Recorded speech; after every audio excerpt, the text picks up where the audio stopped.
Fique agora com uma palavra de Deus para abençoar sua vida. Um culto realizado na Igreja Assembleia de Deus, Catedral da Família, em Goiânia, Goiás. Amado Deus, te louvamos mais uma vez pela palavra, Deus, que será ministrada no nosso coração. Abençoa, Deus, a palavra que será o teu servo estar colocando, meu Deus, no nosso coração através do teu Espírito Santo, ó Pai. Abençoa ele, abençoa a mensagem, abençoa os nossos corações. Abre-nos, ó Pai, para receber a tua palavra, no nome de Jesus. Amém. Pai do Senhor para os irmãos. É sempre uma alegria nós estarmos na casa do Senhor para tributarmos louvores a Ele. Nós iremos estudar nesta manhã a lição de número 5. Os irmãos já estão com a revista aí em suas mãos. E vamos discorrer esse tema tão importante, tão relevante para nós que estamos reunidos aqui nesta manhã, aprendendo a vencer com Jesus. Todos nós anelamos vencer. Vencer na vida, vencer profissionalmente, vencer financeiramente, vencer em todos os sentidos. Mas eu acredito que a ideia aqui, essencial desse vencer, é nós terminarmos bem a nossa carreira espiritual. Porque eu sempre digo que o sucesso, segundo a Bíblia, especialmente no Novo Testamento, não é nós termos um carro zero, uma casa boa, sermos aí equacionados financeiramente, mas sermos cada vez mais parecidos com Jesus. Essa é a ideia do Novo Testamento. Esse é o sucesso segundo a Bíblia, esse é o vencer segundo a Bíblia. Por isso que lá nas cartas de Jesus às 7 igrejas do Apocalipse, da Ásia, sempre quando termina aquelas cartas, o Senhor vai dizer, ao que vencer? Ao que vencer? Ele está tratando ali, meus irmãos, do vencer espiritualmente, do vencer nessa carreira que nos é proposta, de chegarmos até o fim dessa carreira e dizermos, Senhor, valeu a pena caminhar com o Senhor lá na terra e o Senhor ter nos ajudado a chegar na reta final. Meus irmãos, então, nesse assunto de vencer, ninguém melhor do que Jesus para nos ensinar. Ele é o padrão, Ele é o modelo, Ele é o mestre dos mestres, professor por excelência. Ele esteve aqui. Ele é o Deus encarnado, que caminhou conosco, que tabernaculou com os homens, que viveu 33 anos e 6 meses aproximadamente, para entender o que é estar aqui na terra, saber o que é tentação, saber o que é sofrimento, saber o que é dor, saber o que é decepção, saber o que é frustração, saber o que é abandono. Por isso, Jesus é o exemplo que nós temos de maior grandeza. E Ele vai nos ensinar aqui nessa manhã como nós devemos vencer. O autor da lição, na introdução aí, nos diz que Jesus, embora nunca tenha deixado de ser Deus, foi homem como nós, em todos os sentidos.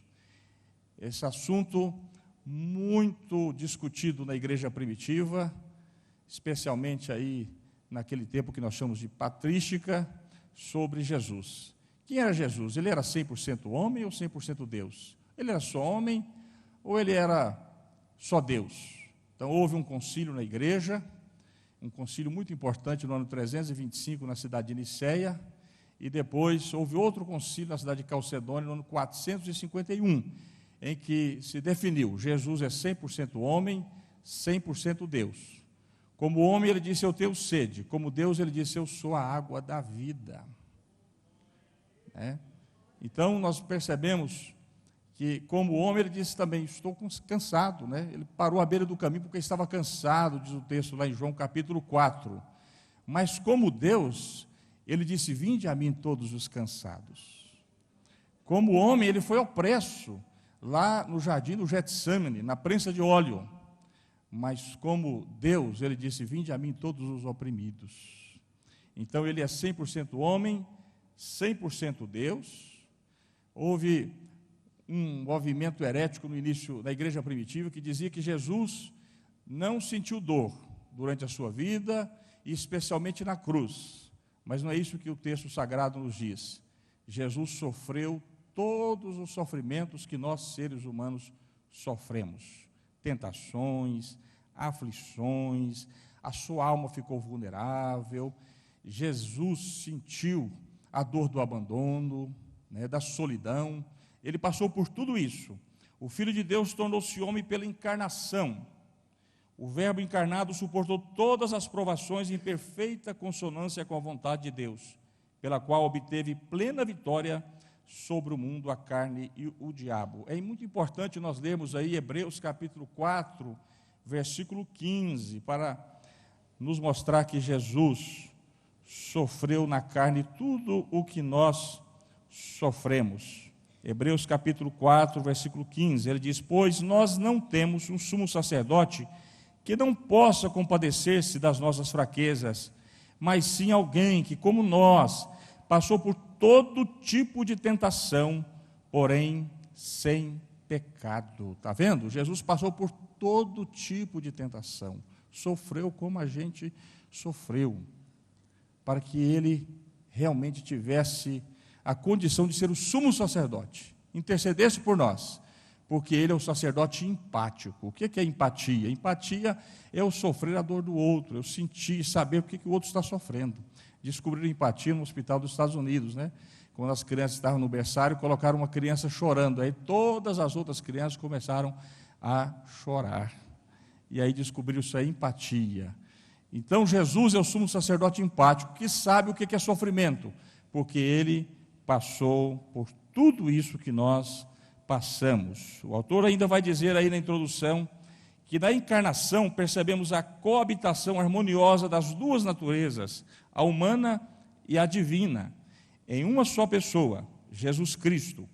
Contudo, a encarnação não insinua que Deus foi transformado em homem quando se encarnou, pois continuou sendo Deus.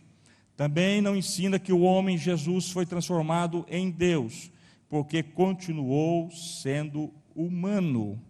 Analisemos então as condições que mantiveram Jesus em perfeito equilíbrio para a realização da vontade de Deus, e depois apliquemos esses preciosos ensinos à nossa vida. Primeiro tópico da nossa lição, que nós vamos aprender nesta manhã, como vencermos aí a semelhança de Jesus, é que Jesus venceu por causa da obediência. E a primeira coisa que o autor vai nos informar acerca da obediência de Jesus é que ele teve a humildade de ser batizado nas águas do Jordão por João Batista, o seu primo. João Batista foi responsável pelo maior movimento nacional que houve na Palestina. Surgiu aquele homem, de repente, aquele homem que se vestia de forma muito diferente dos demais. A Bíblia diz que ele vestia de pelo de camelo. Aliás, de pelo de camelo, usava um cinto de couro, se alimentava de gafanhotos e mel silvestre. E tinha uma mensagem não muito palatável. Ele dizia para as pessoas: olha a raça de víboras, semente de serpentes, filhos de cobra, chegou o momento de Deus passar o machado à raiz das árvores, arrependam-se, ou vocês serão todos fulminados. Já pensou, meus irmãos, pregar uma mensagem de jeito na Catedral da Família? O pessoal ficava assustado, E assim João Batista pregava, uma mensagem muito séria, muito dura, no deserto, calor insuportável, às margens de um rio não muito interessante. O riozinho Jordão não é um rio tão interessante. Por isso que o Naamã vai dizer: lá, eu desci nesse riozinho aí, lá na Síria tem rios melhores. Porque, na verdade, o rio Jordão é um rio que quase passa desapercebido ali naquelas terras. Mesmo assim, João Batista atraiu multidões de pessoas. E muito, meus irmãos, impressionante é que os judeus não se deixavam ser batizados. O batismo era para gentil que se convertia ao judaísmo. Os judeus tinham suas abluções, seus banhos, principalmente os essênios tomavam 3, 4, 5 banhos por dia para se purificarem, mas os judeus não se batizavam. O batismo é para gentil que se convertesse ao judaísmo. Agora aparece um homem lá no deserto, depois de 400 anos que a profecia havia sido encerrada, porque entre Malaquias e João Batista nós não temos nenhum profeta. Nós chamamos esse período aí de 4 séculos de período intertestamentário, interbíblico. Deus não falou, o céu ficou blindado. nesse período. E, de repente, João Batista aparece com aquela mensagem. Meus irmãos, ele atrai tanta gente que o texto lá em Mateus usa uma hipérbole e diz que toda Jerusalém, toda a Judeia, toda a Galileia foi ao encontro de João Batista. E o mais impressionante ainda, os judeus aceitaram aquela mensagem e se permitiram ser batizados por o Batista. E Jesus, onde Jesus estava? Jesus estava no silêncio ainda. Sua vida ainda estava em oculto, ele estava em Nazaré, construindo mesas, cadeiras, materiais aí com a madeira. De repente, Jesus percebe que o momento é oportuno para ele iniciar o seu ministério público. Ele desce até as águas do Jordão para ser batizado por João Batista. Quando João Batista o vê, fica tão assustado e absurdado que diz: olha, eu não sou digno de te batizar. O texto, meus irmãos, no original é enfático. Nos diz que com veemência ele barrou Jesus. De jeito nenhum, de maneira alguma. Eu que tenho que ir ao seu encontro, o Senhor vem a mim, eu não sou digno de te batizar. E Jesus disse: olha, me batize para que se cumpra a justiça de Deus. Jesus já estava assumindo a sua posição de vicariedade, de substituição. Jesus já estava cumprindo toda a lei para que nós fôssemos, meus irmãos, aí favorecidos por ela, porque Deus só nos aceita na sua presença por causa da obediência de Cristo. Deus não recebe a mim e a você por causa do nosso esforço, da nossa performance espiritual, por causa do nosso desempenho, não. Deus nos recebe por causa da obediência de Cristo. Quando nós aceitamos Jesus como Salvador, o Pai nos recebe porque Ele vê a obediência de Jesus na minha e na sua vida, e aí somos agora justificados diante de Deus. E Jesus, meus irmãos, de forma tão humilde, se igualou aos demais, se colocou em pé de igualdade com os outros seres humanos. Olha que humildade. Um homem sem pecado, obedientemente desce as águas do Jordão. E ele, um pouco lá na frente, vai comparar o seu batismo com a sua morte. Lucas capítulo 12, versículo 50. Nós percebemos que o batismo de Jesus jogava luzes, tinha um certo simbolismo com a sua morte e a sua ressurreição. Lucas 12, 50, ele diz: mas tenho que passar por um batismo, e como estou angustiado, até que ele se realize. Agora, deixa eu te dizer uma coisa: o batismo de João Batista é diferente do batismo nosso hoje na igreja. O batismo de João Batista, lá no Rio Jordão, é para arrependimento. O nosso batismo na igreja cristã, é para nos identificarmos com Cristo. Porque assim como Jesus compara o seu batismo com a sua morte e a sua ressurreição, o nosso batismo também é comparado por Paulo com a nossa morte e ressurreição. Assim como Jesus. Observe aí Romanos capítulo 6, versículo 3 e 4. Por isso o batismo é de suma importância na igreja, ninguém pode desprezar essa ordenança que Jesus nos deu. Romanos capítulo 6, versículo 3 e 4. Ou vocês não sabem que todos nós que fomos batizados em Cristo Jesus, fomos batizados em sua morte? Portanto, fomos sepultados com ele na morte, por meio do batismo, a fim de que, assim como Cristo foi ressuscitado dos mortos, mediante a glória do Pai, também nós vivamos uma vida nova. Portanto, quando somos batizados, nós nos identificamos com a morte e a ressurreição de Cristo. Não é isso que se propõe no batismo? Nós sermos sepultados nas águas? Por isso, meus irmãos, que a gente defende essa ideia do batismo por imersão. Por imersão. Alguns batizam por aspersão, algumas igrejas católicas, algumas igrejas tradicionais, como presbiterianas, batizam as pessoas por aspersão, jogam as aguinhas assim em cima da pessoa e falam: está batizado. Nós priorizamos o batismo por imersão, até porque a palavra baptizo, no original, é mergulhar, é afundar. O texto nos diz que quando Jesus foi batizado, ele não saiu de perto das águas, ele saiu das águas, ele estava lá dentro. João 3,23 nos diz que João Batista foi para um lugar onde tinha muita água para batizar as pessoas. Por que, meus irmãos, tinha muita água? Para mergulhar as pessoas, porque batismo com aspersão não precisa de muita água, não é verdade? Só joga uns pinguinhos em cima e está aí batizado. Então, nós percebemos também, Filipe, quando encontra aquele etíope, servo da rainha de Candace, lá no livro de Atos, ele prega para ele, ele diz: o que é que me impede de ser batizado? Ele falou: nada, olha as águas aí. E aí eles param naquelas águas e aquele homem foi batizado. Então, nós defendemos a ideia do batismo por imersão, mergulho da pessoa nas águas, porque isso se identifica com a morte e a ressurreição de Jesus. Agora, se a gente estiver lá no Moçambique, lá na África, um lugar que não tem água, aí tudo bem, né? Vale a simbologia de alguns pingos na cabeça da pessoa e dizer que ela está batizada. Mas o certo aqui, meus irmãos, da nossa revista, é mostrar para a gente que Jesus venceu, primeira coisa, porque ele foi obediente. Obediente. Ele disse: olha, a minha comida e a minha bebida é fazer a vontade do Pai.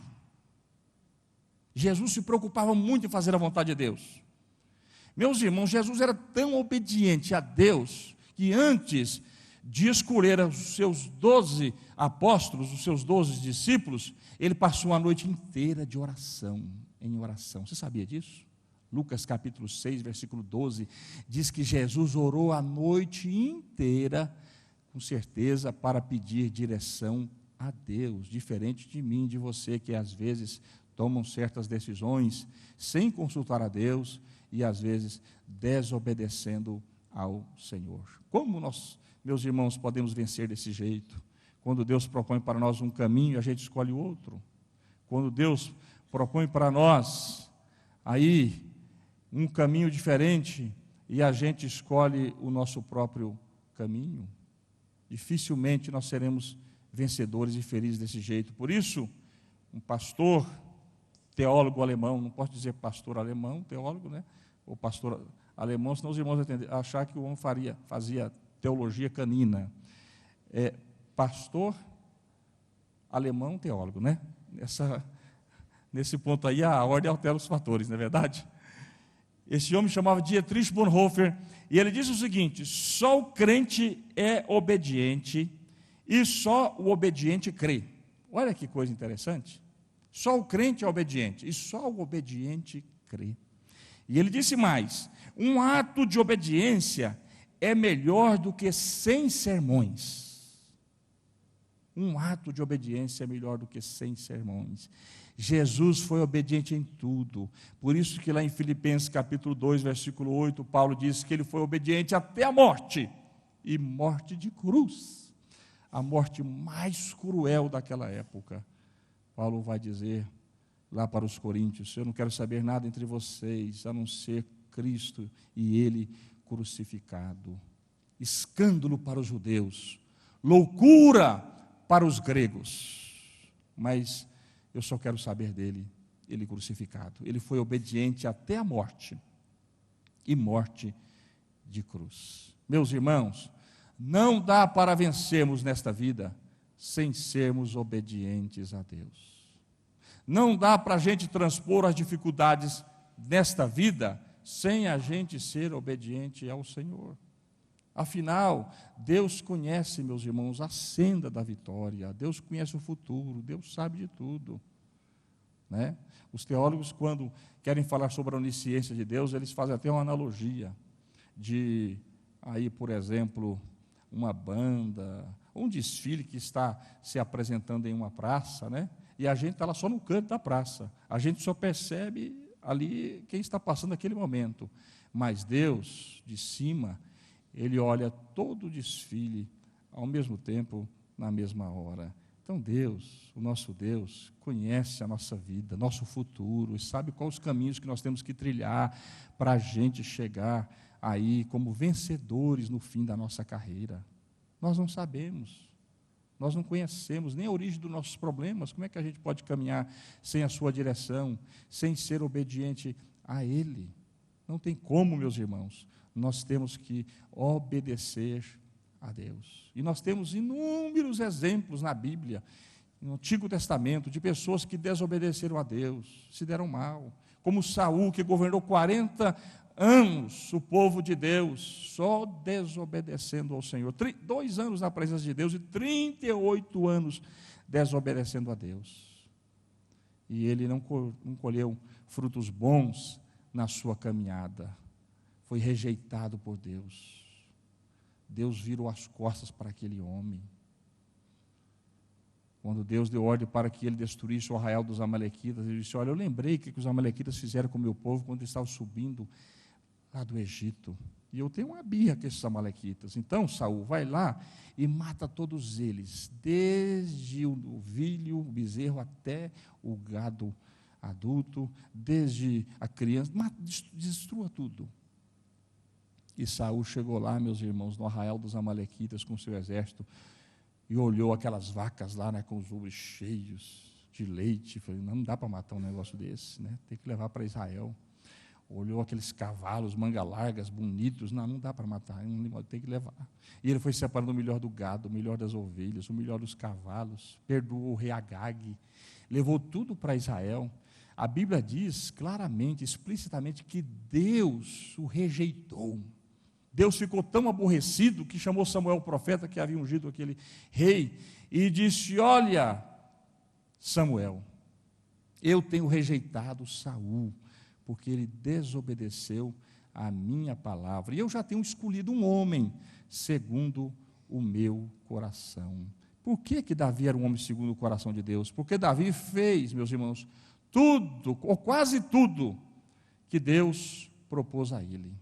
Ele obedeceu em quase tudo aquilo que Deus havia dito a ele. Quando Samuel chegou lá, onde estava Saul, e disse: Saul, escuta só, eu estou ouvindo um balido de ovelhas, o que é isso? Estou ouvindo um mugido de vacas, que negócio é esse? Ah, Senhor, sabe o que é?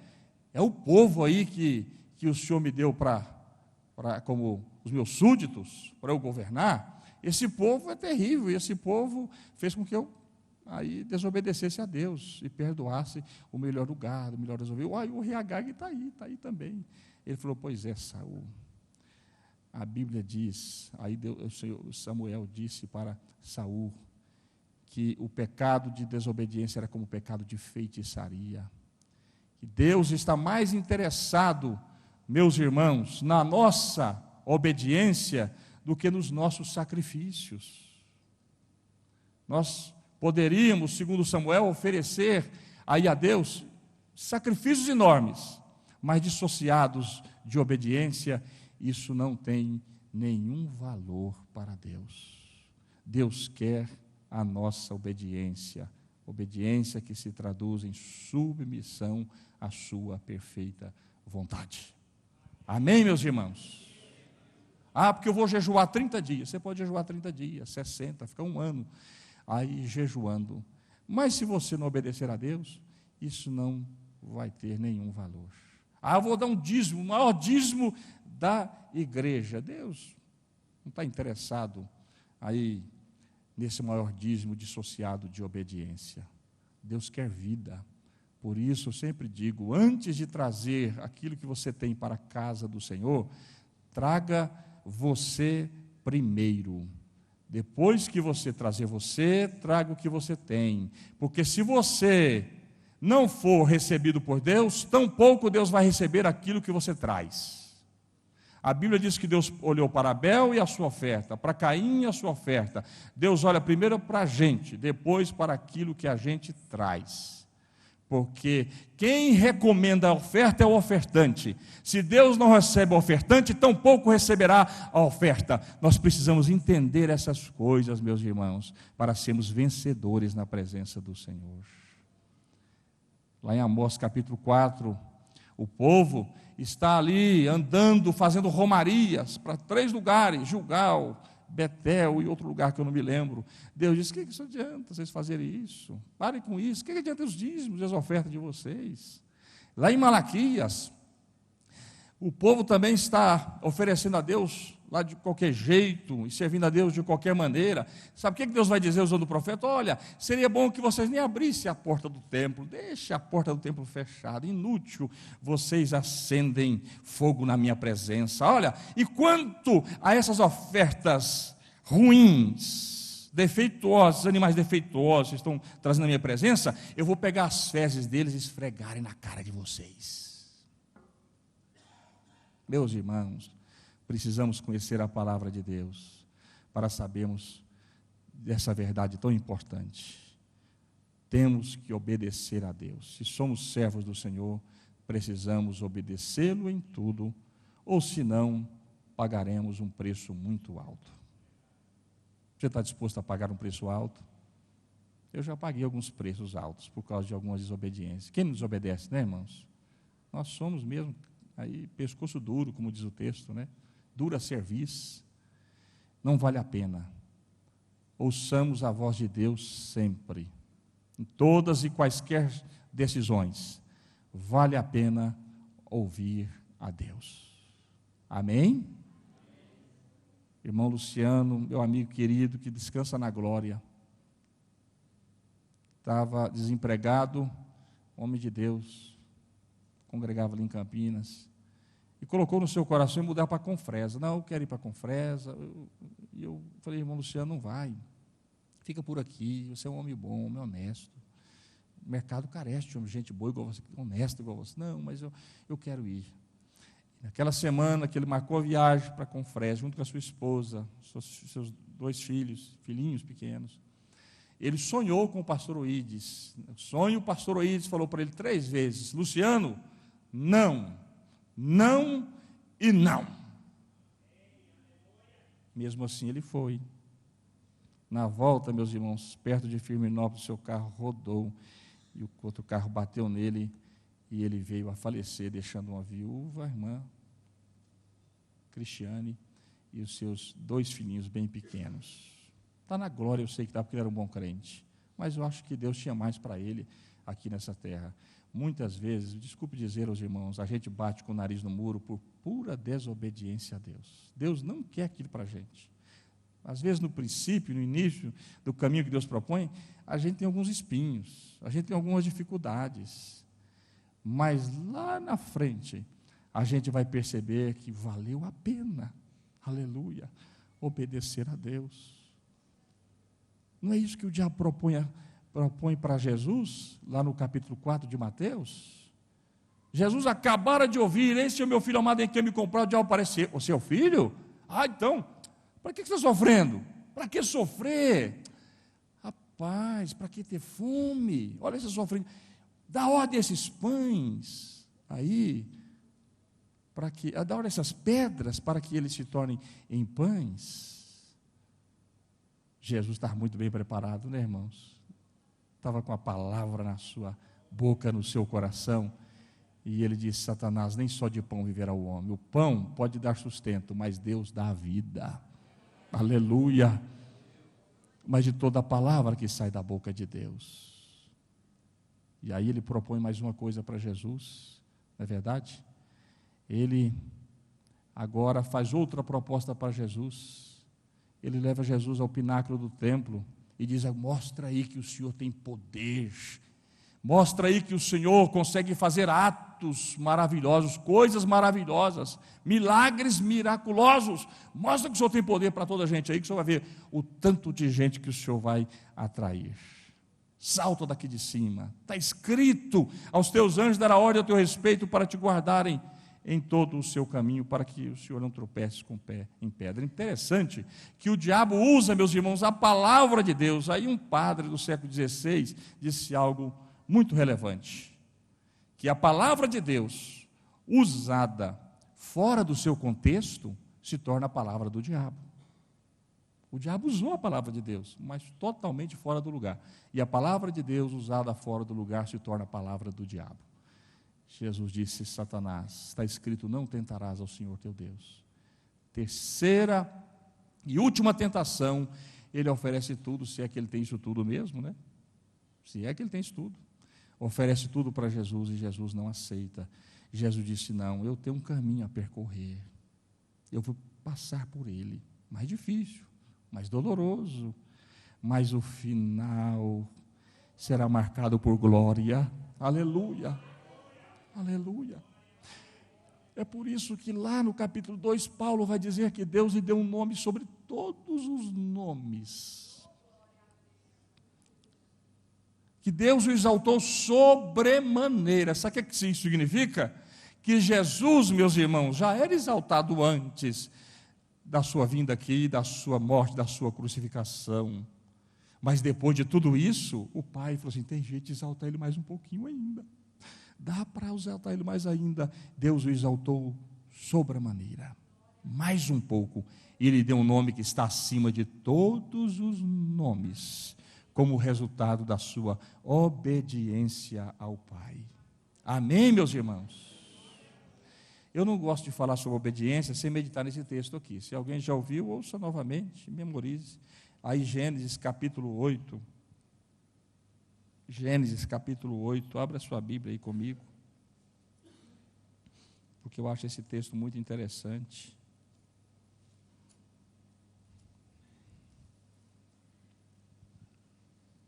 Era o fim do dilúvio.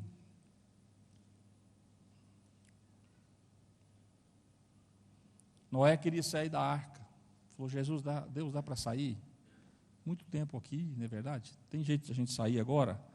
E aí, versículo 6 aí, vai dizer do capítulo 8, passados 40 dias, Noé abriu a janela que fizera na arca, esperando que a terra já tivesse aparecido. Noé soltou um corvo, mas este ficou dando voltas. Depois, soltou uma pomba para ver se as águas tinham diminuído na superfície da terra.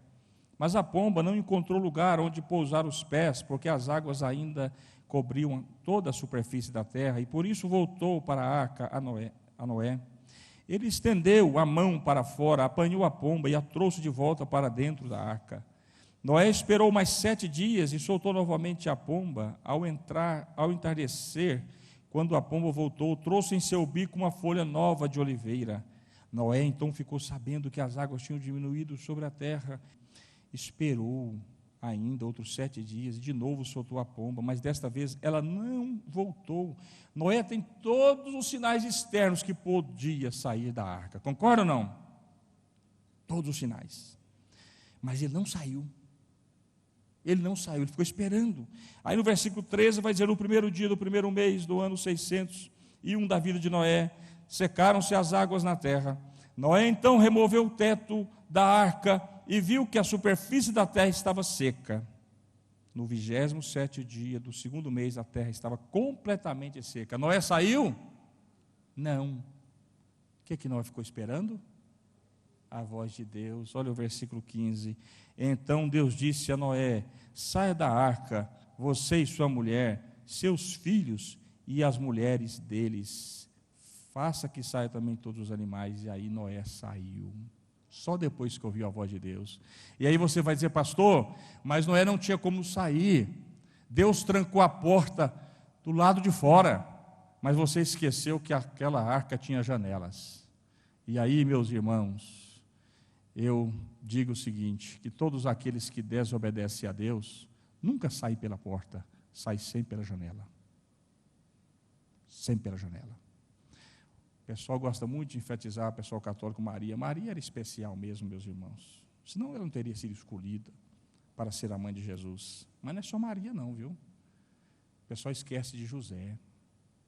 Esse José é tremendo. Esse pai de Jesus, esse esposo de Maria é demais.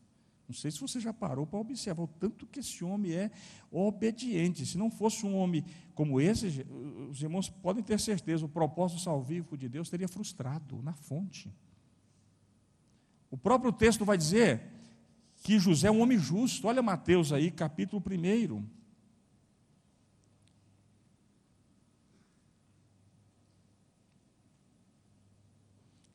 Mateus capítulo 1. Observe como esse homem é obediente. Versículo 19 nos diz assim, por ser José seu marido um homem justo, E não querendo expô-lo à desonra pública, pretendia anular o casamento secretamente. Ele era um homem justo, não queria expor a sua esposa. Depois o anjo o convence, observe como que esse homem é temente, como ele obedece a Deus. Versículo 24. Ao acordar, José fez o que o anjo do Senhor lhe tinha ordenado e recebeu Maria como sua esposa. O anjo apareceu e disse: olha, recebe Maria como sua esposa, porque ela está grávida do Espírito Santo. Ele fez isso na hora. Ele não titubeou, ele não pensou, ele não arrumou questões. Não. Imediatamente ele recebeu ela como esposa. Observe agora capítulo 2, versículo 13. Depois que partiram, um anjo do Senhor apareceu a José em sonho. Deus fala em sonho, viu, meus irmãos? E lhe disse: levante-se, tome o menino e sua mãe, e fuja para o Egito. Fique lá até que eu lhe diga, pois Herodes vai procurar o menino para matá-lo. No plano salvífico de Deus, todos esses fatos históricos tinham que acontecer. Herodes estava ali. E Herodes, meus irmãos, era chefe de uma gangue. Ele passou a governar a Palestina porque ele tinha uma gangue. Ele matou quase todos os macabeus, uma dinastia inteira. Não contente com isso, ameaçado o seu trono, ele teve a coragem de matar a sua própria esposa, Mariane, a sua sogra, e matou 3 dos seus filhos, ao ponto do imperador romano dizer: eu prefiro ser um porco de Herodes do que ser um dos seus filhos. Usando um trocadilho do grego, né? Ruios com rios, porco, rios, filho. Ele tinha coragem de poupar porco, mas tinha coragem de matar um filho. E esse Herodes estava lá. O que Deus vai dizer? José, tome o menino e fuja para o Egito, até o momento que eu fale para você voltar. Se fosse um desobediente, meus irmãos, eu pergunto a vocês, o plano salvífico de Deus tinha dado certo ou não? Se você tiver, não, eu não vou não. Eu estou cansado. O Egito, essa estrada para o Egito aqui, Deus me livre, isso aí é pior do que entrar na favela da Rocinha. Só tem ladrão, só tem salteador, só tem bandido. Era assim, meus irmãos. Quando falava-se para o Egito, o povo ficava temeroso, com medo. Por quê? Porque era a pior estrada que se podia passar, a mais perigosa. O texto nos diz, olha o versículo 14, então ele se levantou, tomou o menino e sua mãe durante a noite e partiu para o Egito. Parece que acontece tudo na mesma hora. Por quê? Obediência. Observe ainda o versículo 20. E disse: levante-se, toma o menino e sua mãe e vá para a terra de Israel, pois estão mortos os que procuravam tirar a vida do menino. E José é esse homem temente, justo, obediente. O versículo 21 diz: ele se levantou, tomou o menino e sua mãe e foi para a terra de Israel. Olha que homem impressionante, meus irmãos, que serve de exemplo para mim e para você aí de obediência. Pode?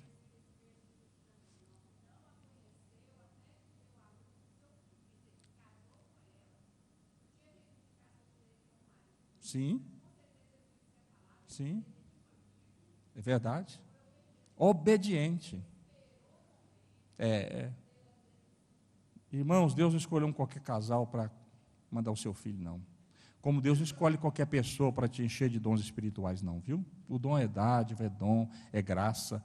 Mas Deus, quando dá para a gente alguma coisa, Ele confia na gente. Ele confiou no casal que simplesmente o seu unigênito, o seu filho. Dá para você imaginar a dimensão dessas coisas? Tem que ser obediente.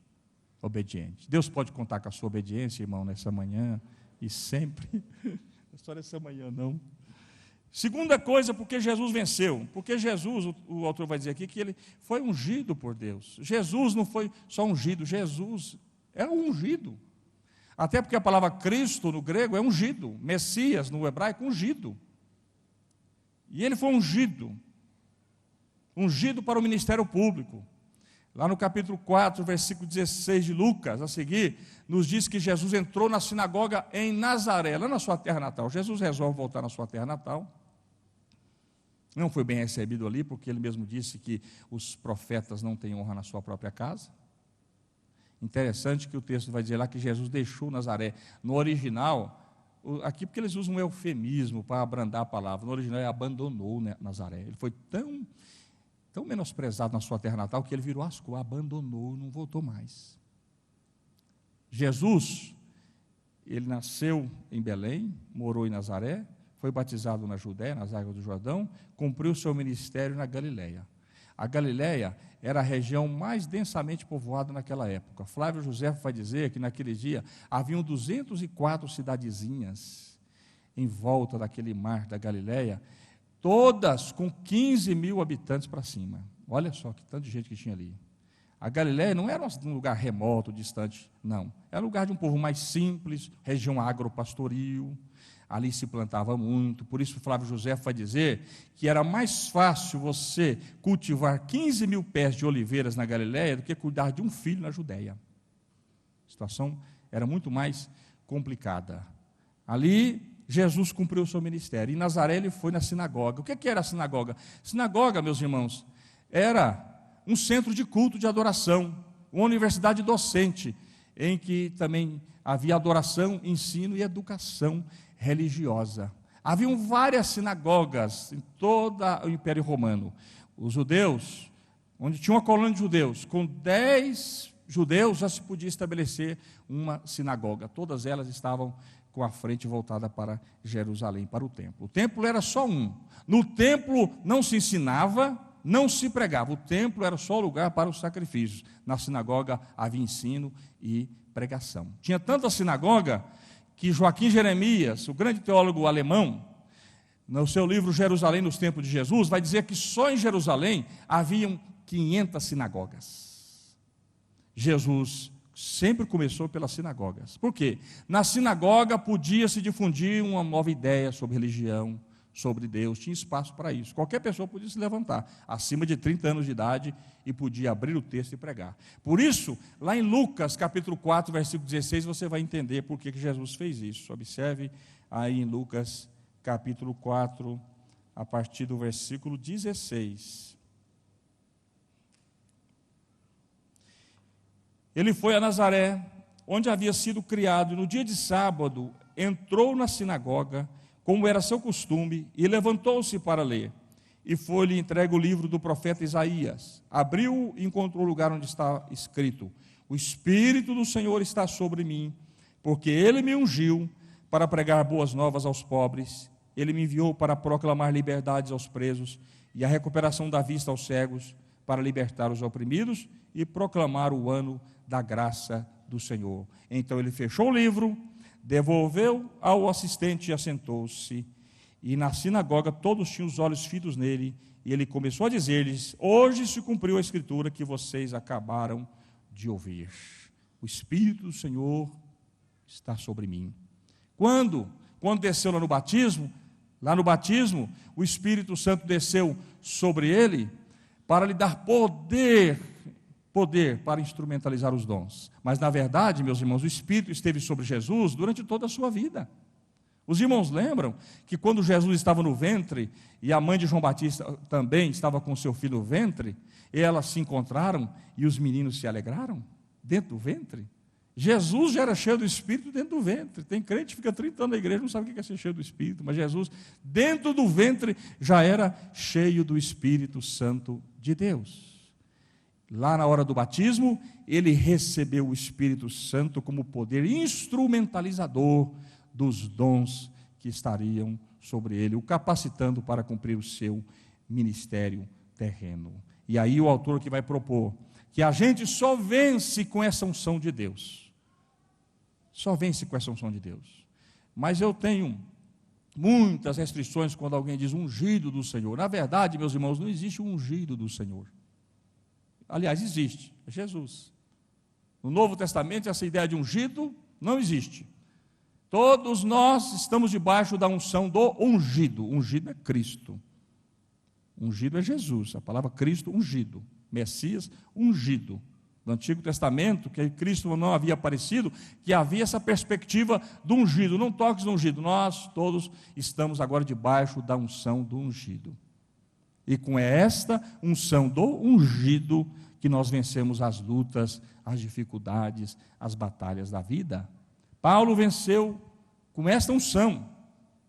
Por isso, Paulo, meus irmãos, lá em 2 Coríntios, capítulo 11, ele aí vai enumerar os seus sofrimentos durante a sua caminhada. Meus irmãos, quando eu olho para esse texto, eu fico observando uma coisa: se Paulo vivesse nos nossos dias, alguém ia dizer que ele precisaria de uma sessão de descarrego, não é verdade? Este homem precisa de uma sessão de descarrego. Esse homem precisa de uma oração forte.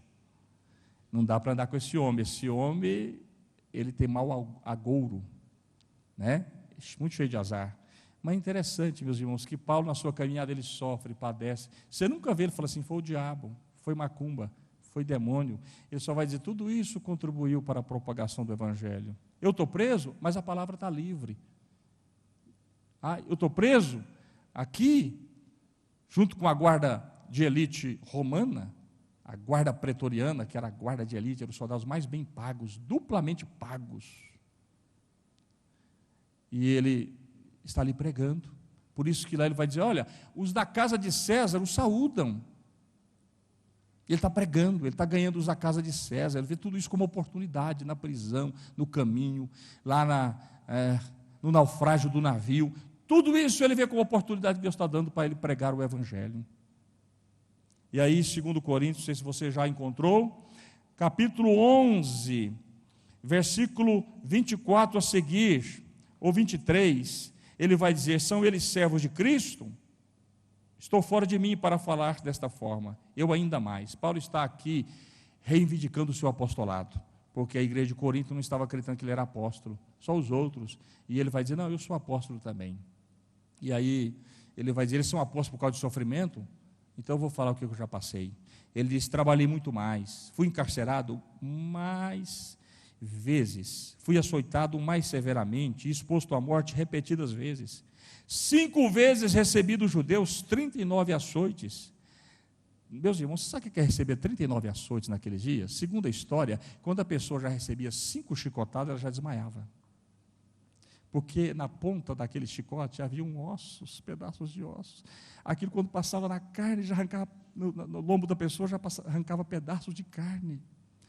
Paulo diz: olha, por 5 vezes recebi dos judeus 39 açoites, 196 açoites.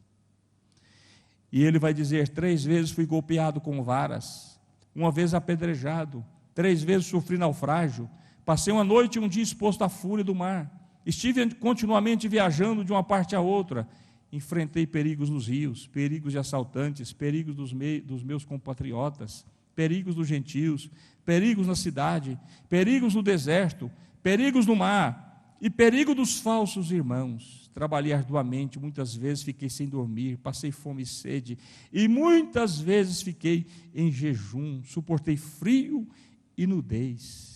Além disso, enfrento diariamente uma pressão interior, a saber, a minha preocupação com todas as igrejas. Meus irmãos, como que esse homem venceu tudo isso? Com a força do Espírito Santo que estava sobre a sua vida. Sabe como que você vai vencer essa batalha, essa luta, essa dificuldade? O Todo-Poderoso vai estender as mãos sobre você e vai te dar graça para você vencer.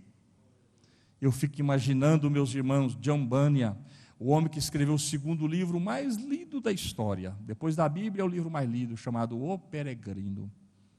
O homem que passou mais de uma dezena de anos preso por causa da sua pregação. Lá na prisão, a sua esposa ficou sabendo que a sua esposa morreu. A sua filha mais querida ficou cega. E a rainha mandava recados para ele constantemente: se você parar de pregar, a gente vai te soltar e você pode voltar a viver. Ele disse: se vocês abrirem a prisão hoje, eu começo a pregar agora, mas não paro de falar de Jesus. O que é que leva, meus irmãos, homens como Paulo, John Bunyan e outros tantos homens, a colocar os seus sonhos de lado, os seus projetos pessoais de lado e abraçar uma causa com tanto amor desse jeito? Só o Espírito de Deus pode fazer isso na vida do homem, e Ele está aqui nesta manhã para te encher dessa graça, desse poder, para a gente amar esse Jesus cada vez mais. Aleluia! A gente vence com Ele. Ele é o nosso paráclito, aquele que está do lado, o nosso ajudador. E aí o autor vai dizer que a relação unção-missão. Na Bíblia, unção e missão estão sempre em íntima relação. Portanto, não podemos esquecer que ao ungir-nos, o Senhor está enviando-nos com uma missão. Quando a unção de Deus está sobre nós, somos capacitados a vencer as batalhas da vida. Busquemos, pois, a unção do Espírito Santo, não apenas para sermos mais eficazes na obra do Senhor, para falarmos em outras línguas, para termos visões, para realizarmos sinais e maravilhas, mas principalmente para respondermos com mansidão e temor a todo aquele que nos pedir a razão da esperança que há em nós. A unção de Deus, nós necessitamos dela para trabalharmos para o Senhor, para sermos vencedores em Cristo Jesus. Não é só para a gente ter o carro zero, a casa nova. Jesus disse que isso é consequência, isso é resultado. Não, meus irmãos, o foco aqui é a gente terminar bem a carreira, a gente dar um bom testemunho de Cristo, a gente ser fiel ao Senhor até o fim, até a morte. Eu fico imaginando Ronaldo Lidório, que foi ser missionário entre os cocambas, ali na África. Pegou dezenas de malárias, como a nossa irmãzinha Natália está sofrendo também, já com a 4ª malária, não é verdade? 5ª malária. Meus irmãos, vocês sabem que a pessoa, depois de sofrer algumas malárias, ela pode ter alguns órgãos vitais do corpo prejudicados. Ronaldo Lidório até hoje sofre, está no Brasil, mas sofre muito por causa das inúmeras malárias que ele pegou lá na África. Chegando ali, meus irmãos, entre os cocombas, a primeira coisa que ele fez foi organizar a gramática. Organizou a gramática daquele povo, fez o alfabeto, organizou tudo, ganhou um prêmio da ONU. Traduziu a Bíblia para aqueles povos, para aquele povo nativo.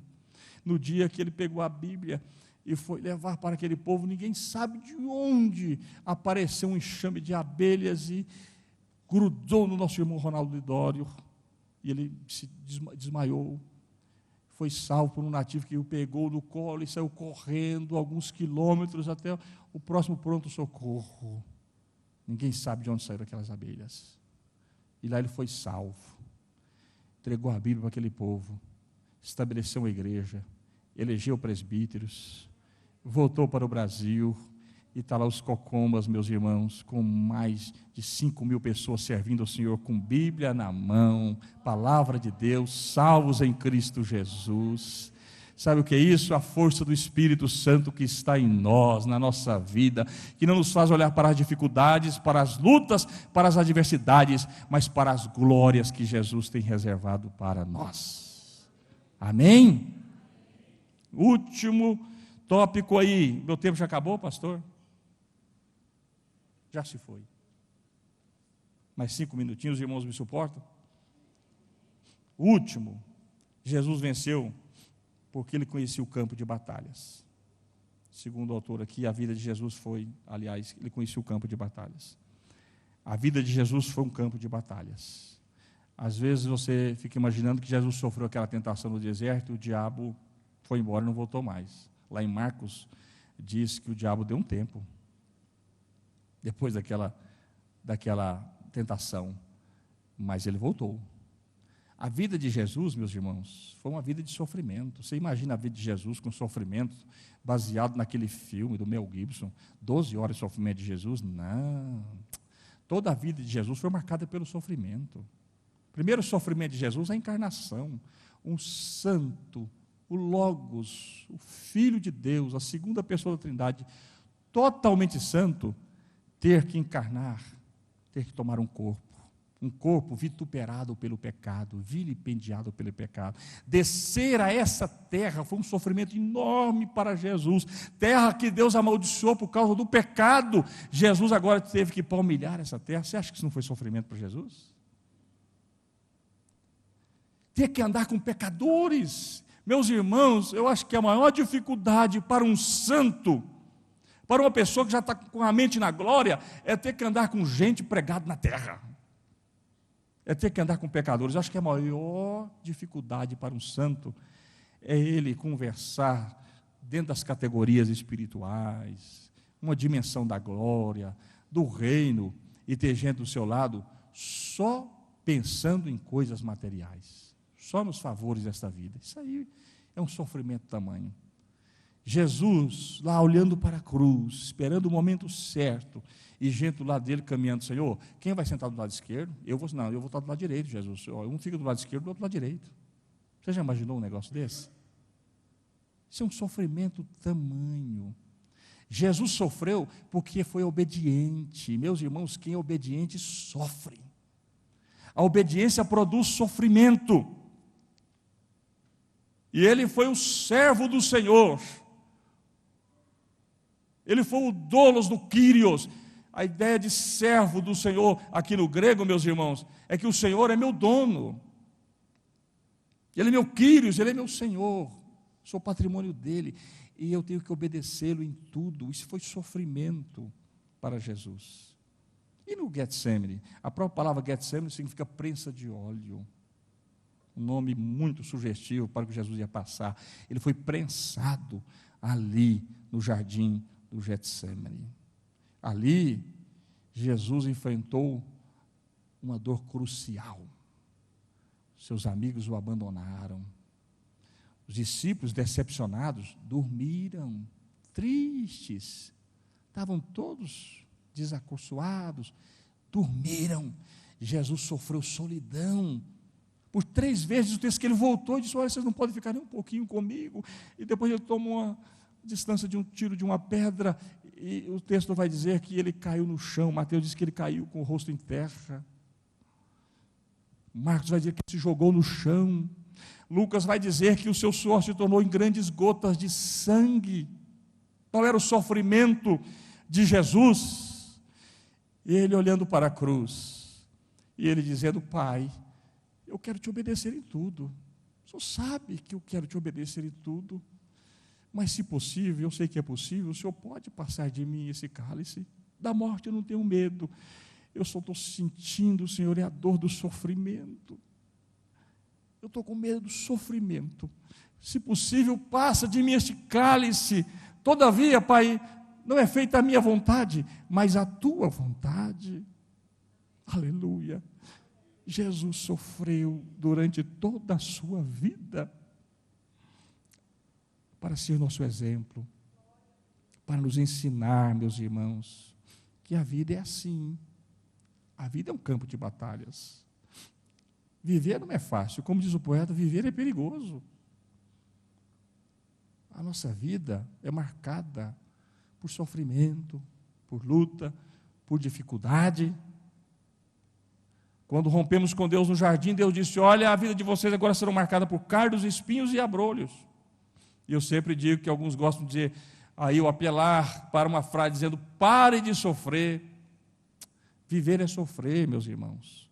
A nossa vitória não é não sofrer.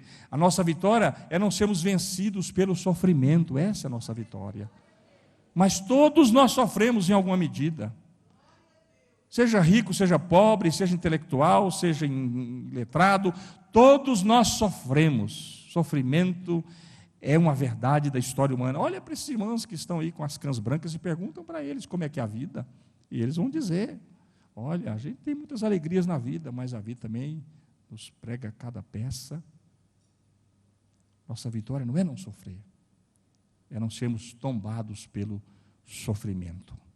E Jesus nos ensina que a gente pode vencer, mesmo sofrendo as maiores dores. O autor vai dizer aí que todos os homens gostariam de viver sobre a terra em plena alegria e felicidade. No entanto, a realidade é constantemente regida pelo contrário. Bênçãos e tribulações, alegrias e tristezas, saúde e doenças, mesa farta e fome sempre estão revezando-se durante a vida. O mestre deixou esse ensino vivo na mente dos discípulos: no mundo tereis aflições. Mas ele diz o seguinte: tende bom ânimo, só depende do seu ânimo. Amém? Lembram de Lucas e Silas? Aliás, de Paulo e Silas? Estavam presos lá no cárcere de Filipe, da cidade de Filipe. e Filipos, e lá preso meus irmãos, eles, acho que olharam para o outro e disseram, o que a gente vai fazer? Vamos cantar, e eles começaram a cantar e a entoar, e a Bíblia diz que naquela madrugada, um terremoto ali sucedeu, e as prisões, o cárcere se abriu, e aqueles homens saíram. Na luta a gente canta, a gente louva, a gente exalta o Senhor. Na sua luta, não vai ler o livro de Jó não, que aí a crise aumenta, viu? Porque Jó trata do sofrimento de uma forma muito profunda e você não vai entender. Pega aí na sua luta e abra o livro de Filipenses. Paulo está preso, Paulo está no cárcere, Paulo está na antecâmara da morte, esperando o momento certo para ser decapitado. E sabe o que Paulo vai falar, meus irmãos, com muita ênfase nesse livro? Acerca da alegria. Cerca de 16 vezes ele fala sobre alegria, até o ponto de dizer, sabe de uma coisa? Alegrai-vos sempre no Senhor, alegrai-vos no Senhor. O Senhor é a nossa alegria, a nossa força. Aleluia! Aleluia! Portanto, Jesus é o nosso exemplo no campo de batalha da vida. Ele não disse que a nossa vida seria um mar de rosa. E você que chegou à igreja agora, é bom você saber de uma coisa, uma verdade, talvez não te falaram. Porque talvez você veio à igreja a convite lá daqueles programas midiáticos que disseram que ser crente é ser rico, ser crente é ser próspero, ser crente é ser bem-sucedido. Nada contra a prosperidade, ser bem-sucedido. Mas ser crente não é isso não, viu? O recado foi te passado de forma totalmente errada. Paulo diz que aqueles que querem ser piedosos, bem crentes mesmo, passarão por muitas perseguições. Viu? Jesus quer gente corajosa, que está pronta a pagar o preço de servir a Ele. E eu creio que você é uma dessas pessoas, senão você não estaria aqui. Talvez você foi enganado por aquele apelo daquela pessoa lá da televisão, e diz, vai para a igreja que Deus vai aí garantir o seu futuro profissional. Não é isso não. Ser crente é reconhecer o sacrifício de Jesus na cruz do Calvário, e saber que Ele morreu pelos nossos pecados, ressuscitou para a nossa vitória, e que nós estamos aqui para glorificar e servi-lo, e um dia encontraremos com Ele nas nuvens celestiais, e estaremos com Ele para sempre. Aleluia! Aleluia! Ser crente é isso. Zaqueu, quando encontrou com Jesus, preferiu ser menos rico para ser salvo. Gente que encontra com Jesus, prefere até mesmo ser pobre, ser menos rico para agradar a Jesus. Zaqueu, tão impressionado com Jesus, disse, sabe de uma coisa? Eu quero ser menos rico, eu quero dividir meus bens com os pobres, eu quero devolver quadruplicadamente o que eu roubei dos outros, eu quero servir ao Senhor. Jesus disse, hoje chegou salvação a essa casa. Ser crente é quando nós temos a possibilidade de reparar o passado, de voltar atrás, de consertar nossas estradas, nossos caminhos, por amor a Jesus. Isso é que é ser crente, é pagar o preço por ser obediente ao Senhor.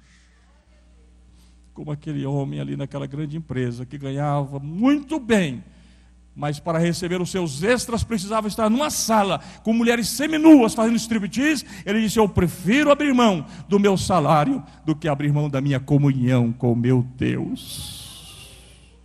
Você quer ser crente? Jesus te convida nessa manhã para essa caminhada. Amém? Feche os seus olhos nesta hora, curve a sua cabeça e vamos orar, pedindo a Deus graça para sermos obedientes a Deus. Obedientes ao Senhor. Quem obedece sofre, quem obedece padece, mas do Senhor tem a sua recompensa. Aleluia. Lá no Antigo Testamento, Deus deu uma ordem para Josué construir um altar, e Josué, não, um só não, Deus, eu vou construir 2. Deus se agradou tanto daquilo que o príncipe dos exércitos, Senhor, apareceu ali para garantir a vitória a Josué. Cadê os obedientes do Senhor nessa manhã para falar com o Pai? Para dizer, Pai, eu sou tendente a desobedecer o Senhor, mas eu quero a Tua graça sobre a minha vida. Em mim há uma rebelião constante, eu luto contra uma subversão que há dentro de mim, que luta, que batalha, meu Deus, para que eu caminhe para longe do Senhor. Mas nesta manhã nós oramos, Senhor, pedimos a Tua graça, a Tua misericórdia sobre as nossas vidas, Jesus. Senhor, meu Deus, nós somos tendentes a desobedecer ao Senhor. Não queremos, ó Deus, nos submeter à Tua vontade. Queremos a Tua ajuda, mas queremos fazer do nosso jeito. E para caminhar com o Senhor dessa forma, não tem como.